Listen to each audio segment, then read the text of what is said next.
তো প্রিয় দর্শক, আসুন শুরুতে জেনে নেব আজকের আবহাওয়া সকাল থেকে কেমন থাকবে এবং সারাদিন কোথায় কেমন থাকবে, কোথায় কোথায় ভারী বৃষ্টি, কোন কোন জেলায় হালকা থেকে মাঝারি বৃষ্টি, আর কোথায় কোথায় দমকা হাওয়া বয়ে যাওয়ার সম্ভাবনা রয়েছে। হাওয়া দপ্তর সূত্রে জানানো যাচ্ছে আবারও এক নতুন করে ঘূর্ণাবর্ত সৃষ্টির সম্ভাবনা রয়েছে। বঙ্গোপসাগরে যা পরিস্থিতি বর্তমানে, আবার এক নিম্নচাপ সৃষ্টির একটা জোরালো সম্ভাবনা রয়েছে।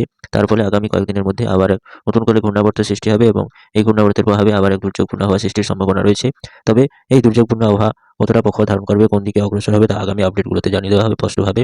তবে আজকে সারাদিন পশ্চিমবঙ্গ সহ বাংলাদেশের বিভিন্ন গাঙ্গেয় উপকূলবর্তী জেলাগুলোতে দেখতে পাচ্ছি কলকাতা, চট্টগ্রাম, মহেশখালী, বরিশাল, কলাপাড়া, খুলনা এইসব জেলাগুলোতে উত্তরে শীতল বাতাস প্রবেশ করে কনকনে জাঁকিয়ে ঠান্ডা পড়ে একটা সতর্কতা জারি করলো।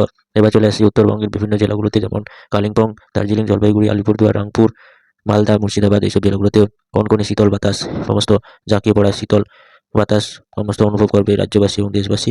আজকে থেকে কনকনে আরও ঠান্ডা পড়ার একটা সতর্কতা জারি করলো আবহাওয়া দপ্তর, এমনটাই আশঙ্কা প্রকাশ করেছে আবহাওয়া দপ্তর।